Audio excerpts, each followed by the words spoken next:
Well, 50 years ago, almost to the day, the last U.S. combat troops left South Vietnam, ending our involvement in that war. But those soldiers came home to a new kind of trauma as many Americans shunned them. A Colorado congressman is now trying to make amends. Yeah, political specialist Sean Boyd here with a story you'll see only on CBS News Colorado. And Sean, we certainly owe our veterans a real debt of gratitude. Yeah, it's gratitude that our Vietnam veterans should have received long ago. What happened to them, Congressman Joe Neguse says, is a stain on our country. He is determined to set the record straight, to recognize the bravery and sacrifice of Vietnam veterans. Among them, an Estes Park vet who found a way to heal the wounds of the Vietnam War.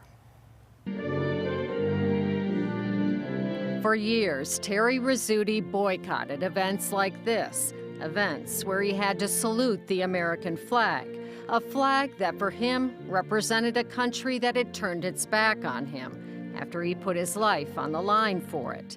He was 19 years old when he joined the Marines and was sent to Vietnam. A Purple Heart recipient, he should have returned to a hero's welcome.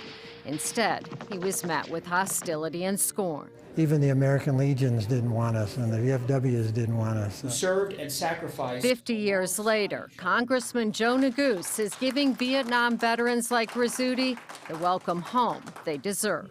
We're here to say the thank you that you should have received when you first came home, and we are here to extend our deepest apologies that it took until this point for you to receive the recognitions that you so deeply deserve.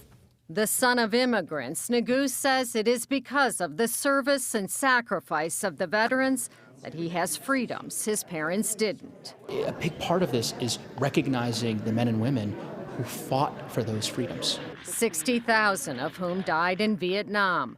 Rizzuti was hit by shrapnel. He recalled coming home damaged physically, but even more so emotionally. I was constantly at war in my head.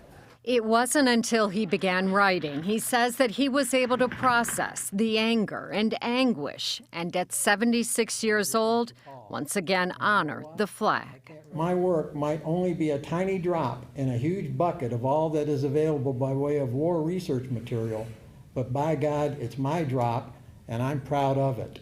He urged those here to add to that bucket, to make their voices part of the historical record.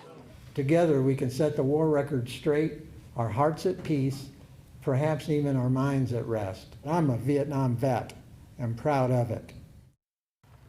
Neguse says the event, which he holds every year, is a chance to not only honor the veterans, but connect them to services. He's carried a number of bills to fund programs that help veterans with everything from housing to health care to job training.